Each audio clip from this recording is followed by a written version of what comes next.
And we are recording. Thank you again for being here. I very much appreciate it. I will do another very brief introduction, and that is to say that Ehi Iden and I met at a patient safety movement conference in 2014, I believe it was, when you and your wife were so gracious with me in listening to the experience of my late husband, Yogi Raj Charles Bates. And you specialize not only in safety in healthcare, but safety in general.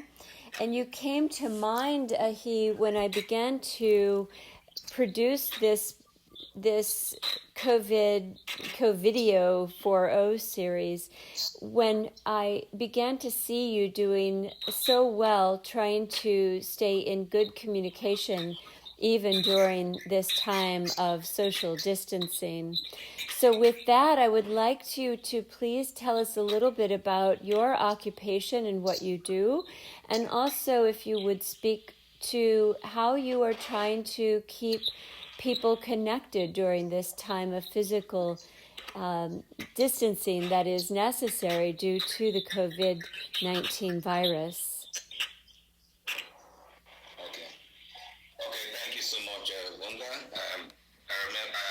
It was really nice hearing your story while we met in California and the patient safety movement, and it was there's no way anybody could have been able to actually ignore that story. And each time I think about our conference, that story comes to mind. Greetings from my wife, of course, who we also met at the conference. But all that being said, I run a consulting company in Nigeria. From Lagos, which of course is southwestern part of Nigeria. And outside all that, I also am also the president of OSHAfrica, a conglomerate of all the occupational health and safety practitioners across Africa. We came together in one block now called OHSAfrica for collaborative work and sharing of data. So from that end, we are also in about 40 countries, over 40 countries in Africa. We have over 570 members. So managing my company alone, would have been less of a headache, but I also have to manage people across different countries and cities in Africa. I've got to learn different time zone, and I've got to learn different culture. I've got to learn different social and cultural behavior. And by so doing, you find out that I have to keep working with people offline. I mean, online. So, and that's what I do. Most of our meetings are online. And when I realized that business, the concept of BCP called Business Continuity Plan, and what that first taught me was, if everything fails today, am I able to still continue my business? Should the utilities be down, am I able to work from my house? Should everything fail, am I able to work off-site? And of a truth, yes, was my answer.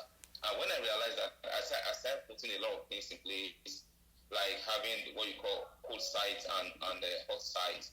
Should anything happen, am I able to work from home? Which, of course, is so obvious right now that the future of work that ILO is talking about, and what they're talking about, the flexibility of work, and how people don't necessarily need to be in the office to be seen to be productive or efficient. They can actually work from their different homes, and this is what we are all faced with right now. So if you also look at outsourcing, which of course is also a very vital part of the future of work as being advocated by ILO, you could work with about 6-7 companies in 7 countries, and you may never have met any one of them that you work for face-to-face. Physically, you must work online. So you find out that it's a big game changer, which of course we must all keep lashing into. But for us right now in Nigeria, where we suffered some cities lockdown, like Lagos, where I live, we lockdown, our work still continues. And what we have done is to engage all our people online. I mean, I run the healthcare system also. My people are all working. All we need to do is to ensure that we are online. Like today, I've gotten about 4 reports I ought to send out to clients, and I didn't have to go to the office to get those reports. The reports were emailed to me by my head of operations, and I reviewed them, and I shot them out to my clients. And this is the new world order. It only makes us more efficient and reduces our cost of operation. And this, of course, I think is the way forward. But I'm happy that today everybody is seeing what has happened, and we're all at home. Are we still in the office? No. Will the work still go on? Of course, it has to go on. So the flexibility of work and learning how to work off-site, most times if you have to, and not for us to be converging fully in the office, it is the way forward and it's a new way to go. Now it was actually alien to a lot of people, but whether it's what you want or it's not what you want, the COVID-19 forces everyone. That's why I call it an arrogant virus. It doesn't seek your consent. It forces everyone to just take that decision to stay from the office and see how we can all work from different locations, and then also respecting the social distance guideline and meet our expectations at work. Thank you very much, Ehi. I understand, and I really appreciate. I think you might be one of the first people who have spoken about doing an assessment that I would call it kind of a psychological assessment. Do I have the basics? May I go outside? Do I have the utilities running? Are the basics there for me to be able to continue to have my concentration on my productivity? And I think that, sometimes we take those things for granted, and then there comes times like this when we do ask that question, and if the answer is yes, then we do get to go ahead and proceed forward. I would add health to that, right? For a lot of people right now do not have the health and well-being to proceed, but for those of us who are able to do so, it is actually quite a healthy response to find ways to continue to be of service in the ways that we know how to be. I think I would like to ask a second question then about technology. You and I began this particular call on Skype, and we had difficulties with that technology. So we moved over to WhatsApp. And I am wondering if you would please speak to what technologies are you relying on during this time, but also what technologies do you rely on in general, even when things are going well? Okay. Thank you again, Vonda. There is what you call, when I was doing a course in disaster management, I was taught on what's a concept called the new normal and the old normal. When things are normal, when things we have the luxury to access all things, that's the old normal. But from where we are right now, there's a new normal situation, which of course we have to make do what you have. But as for me, really, I have been a very strong fan of WhatsApp. WhatsApp has worked for me. I give you an example. Even when I was setting up OHSAfrica was a product of WhatsApp because I realized most of the people I need to reach or connect with in Africa, they were using WhatsApp. So it was just easy for me to reach people, at no added cost except the data cost on WhatsApp, and pull them together as a group, and we started working. That has worked for us greatly, of course, in my day-to-day work. With my staff and interaction with my colleagues in the office, WhatsApp is a very strong functional tool at all times. And sometimes I'm far away and they just send me, maybe I'm in a conference. I receive medical reports on me, reports of what they have done. I receive them as an attachment on WhatsApp, and they can take quite some volume. I think this is really nice. Mm-hmm. But the limitation I also have, when we finally had, talking from the point of OHSAfrica operations right now, we realized that WhatsApp has a limitation because what we were doing was to put everybody together in one group, where we can have group discussions, we have share information and all have you. But we realized WhatsApp cannot take up to 260 members at the same time.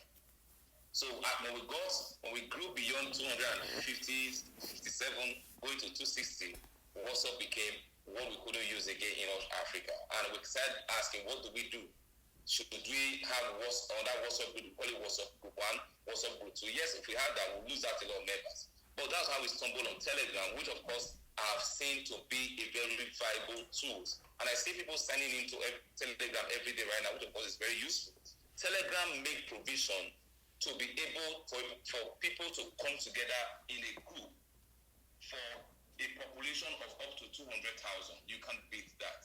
And that is very good. And so when we saw Telegram, we had to move to Telegram, and now we are growing in leaps and bounds by the day in Telegram, which of course it also gives us the latitude, even in my workplace, it gives us the latitude to read what was posted when I was not even a member of that group, or to also archive documents that I was sent and I cannot read it, I read it, it's so useful, I can archive it and refer to it in future days when I want to use it, I can recall it. So these are the advantages we are having. So at this time we are in, WhatsApp works for us, Telegram works for us, Skype is epileptic here, but sometimes it just works, but sometimes when you need it most, it gives you the higher disappointment. But for WhatsApp, Telegram, they are very strong tools that we use in working here across not just in Nigeria, but I think a lot of people across the continent use it. But I think Zoom is also another strong one. But I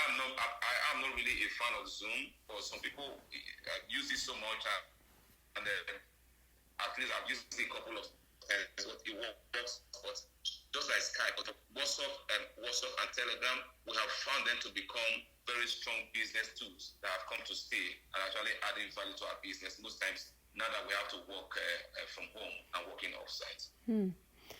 Thank you. I did not know about Telegram, and so I'm looking it up as you speak, and I will research that. I appreciate the knowledge. And I am also aware, I was not aware of the 250-something cap with WhatsApp, so that's very good information for people to have. I have noticed that Zoom has not been easily reached outside of the United States, and I am wondering if you would speak a little bit more to that, because I think a lot of people here are assuming that Zoom is a good platform when wanting to do video conferencing. But if it isn't working, it would be helpful for people, especially here in the U.S., to know why. Would you please explain what's not working well for you about Zoom? Okay, I'm happy you brought that up, because I realize most of my compatriots or my colleagues that want to have a conference call with me from the U.S., they always look at Zoom, and that was how I got to know Zoom in the first place. I think Zoom hasn't expanded their band operation in Africa. I suspect so. That might not be correct, but I feel so, because even last week we're supposed to have a meeting amongst us in OSHAfrica, and this was we're supposed to have some people from Nigeria, Zimbabwe, South Africa, Kuwait, Germany, and other parts of Europe, and a number of people from maybe Africa and Middle East. It was a colossal disaster. It didn't work. I don't know why this is, but I think Zoom has to look at this closely, because if you look at it, Africa is a big growing business, and the earlier they strengthen their services here, I think it is the connection around here that is a problem. The earlier they strengthen their presence here in Africa, the better for us. So we want to use Zoom. I mean, when we had that restriction in WhatsApp, we didn't know what to do. And some of our members said, "Well, have you tried Telegram?" And when we collectively agreed to try Telegram, we realized that, oh my God, what were we doing all this while? Telegram gives us a bigger latitude, and we've been working with that thing. So I will look for a situation where Zoom becomes so strong like that also in Nigeria, that it becomes a very strong option for us all to use. And and because they are not so strong here, and that's why you see most of us believe we can still rely on Skype in spite of the epileptic services to still do our conferences. But when the day Zoom becomes strong in Nigeria, I'm sure we'll think less of Skype. Mm-hmm. Thank you. That's and with Telegram, are you able to use video and record and things like that as well? I am not sure Telegram allows a video call or audio call, yes, you can. I think you can do an audio call in Telegram or video call. I don't think that is supported yet. Okay, excellent. Thank you so much. I know that information will be very helpful for people.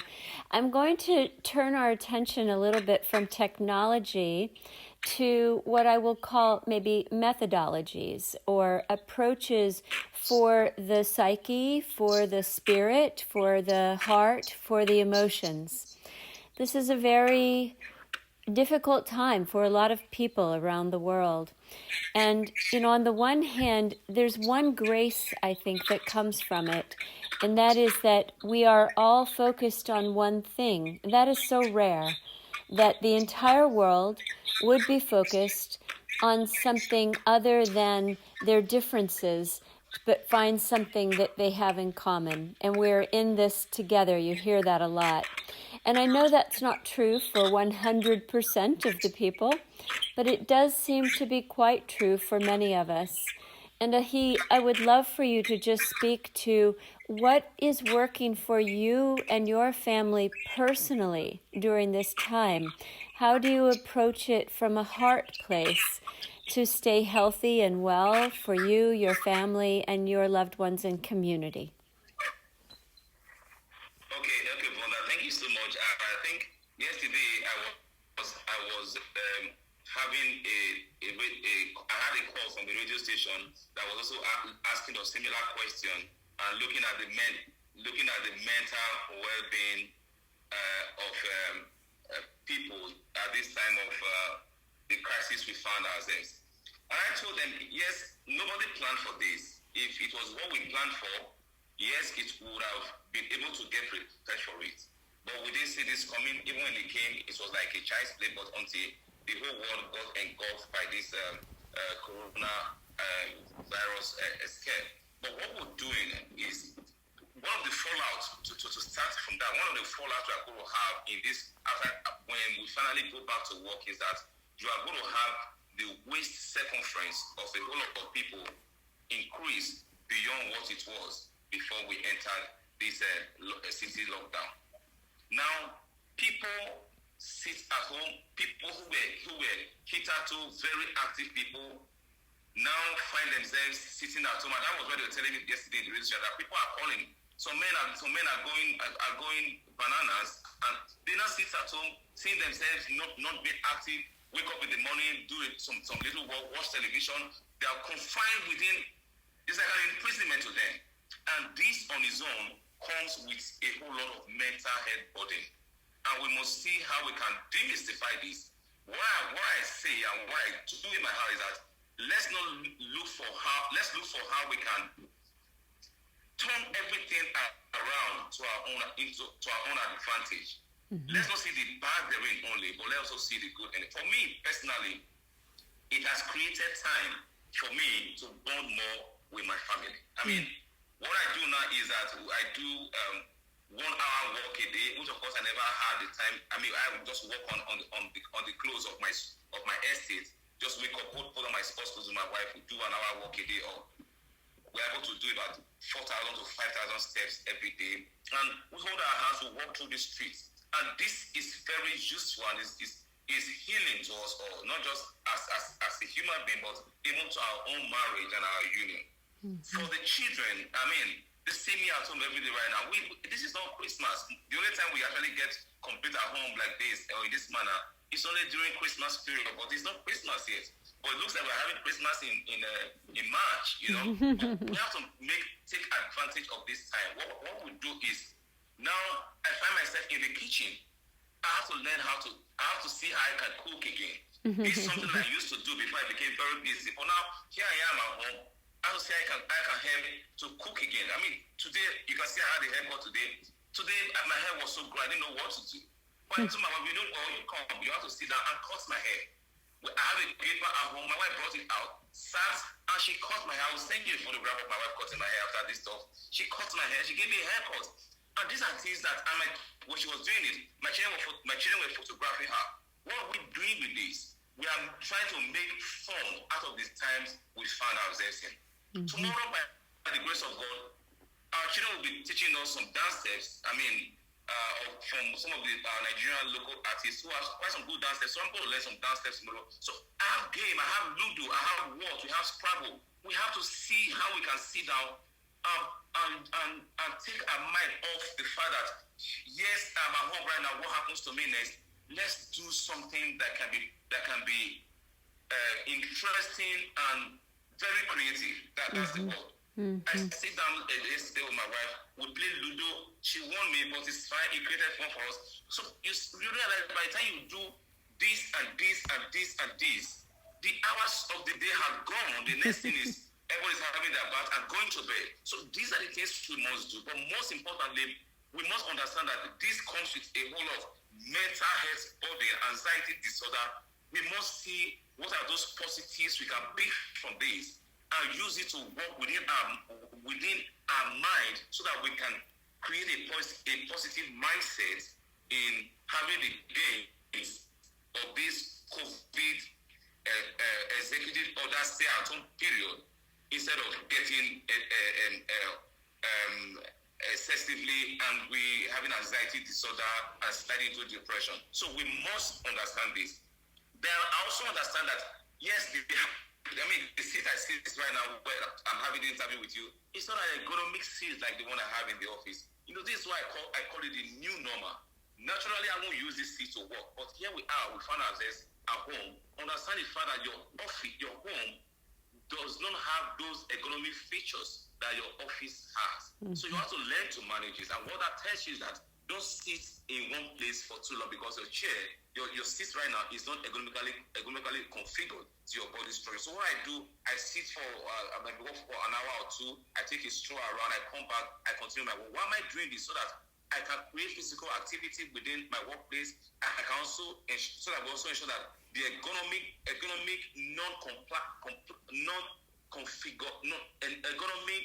disadvantage of my seat does not have effect on my body. So let's look at it from this dimension and let's see how we can cope with this time that we are in. We can't go out. All we have is our home. For those of us who have underlying health conditions that are medications, yes, keep your eye on the expiring date so that and before we came in, I'm sure you must have had a refill. If you have, also keep your eye on the expiring date also so that we don't also, because we are home, mistakenly take drugs that are expired. And for those who have chronic illnesses that may need to see their doctor, please keep your doctor's number close to where everyone within the family can reach it. We don't pray for a crisis. We never can tell when the crisis strikes, so that everybody within the family is able to reach those numbers and call your doctor in for early enough intervention. It's you are not the first person, Ehi, to speak about the lack of an office chair that you can sit in all day. That we just most people do not have the office set up at home, and so there's a lot of reconfiguration, including doing a lot of standing while working and moving around. And I have been wondering, as I am guessing you might have as well, what lasting things may happen, what lasting change may come from this that is supportive of the health and well-being of people in their work and life, in their work life and their home life or their community life and their community life. Ehi, thank you so much for taking the time to speak with me today and to answer these simple questions, but I think they're important questions at this time, especially when one of my goals is to attempt to have conversations from different perspectives, because the way that it is here in Southern California is different than it is there in Lagos, Nigeria, and I know that it's different in every place around the world, and this is an opportunity for us to find ways to be connected even when we are always physically distanced. I don't know about you, but I've heard from so many people that I always am physically distanced with. There's something driving us to want to be in connection. And I really appreciate your willingness to do that today. Thank you so very much. Anything that you would like to say before we close, Ehi? Okay, I want to again emphasize that it is not just the COVID-19 that has come that is the issue. The main issue is what we all collectively learn from the outcome of COVID-19. I say this to speak to policy makers, to leaders of countries, leaders of organizations. Look at where COVID-19 met us. If you look at the structures, architecture on ground, were they sufficient, were they adequate to cater for or to give succor to our people at this time that we have this crisis? My answer is no. Mostly in Africa, where the health system is so fragile. If you look at it all together, did we do enough before COVID-19 came in? My answer is no. So now that we know we didn't have enough structure, to actually manage such a large disease or infection outbreak, what do we do next? The lessons that we learned in COVID-19 outbreak, after the whole incident, we should all go back to our drawing board. Let's assess ourselves. What systems we think work for us? For those who were very resistant to flexibility of work and working from home, you have seen it now that it's not really as bad as you think. That we all do not have to have vehicles on the road for us to be seen as being hard workers. Hard workers shouldn't be on the road. Hard workers are those you see, you give your tasks to, and they deliver on good time. People are delivering even while they are at home. Should this be a very strong consideration in workplace policy? Should we be reviewing workplace policies as we return to work to clearly capture flexibility of work and option of working from homes? And these are many more issues we should look at. And again, we should understand the world again has come together as one. On that is smaller than we ever thought it was. But look at COVID-19 started in China. Before we could say Jack, the whole world is running head-scatter. So what this means to us is that no one is safe in the world until every one of us is safe. Thank you very much on that. That's a beautiful, beautiful way to close this time together. Ehi, thank you so very much again for taking the time. We look forward to staying in touch, of course, and I will post this recording within the next couple of days. Feel free to pass it along. And I'm particularly heartened by these last words of a call to action for our leaders at this time. And thank you again. Have a beautiful, beautiful day, and please send my highest regards to your wife and family. My very pleasure, I will extend your regards to her, okay? Thank you. Thank you very, very much. Be well. Take good care. Bye-bye.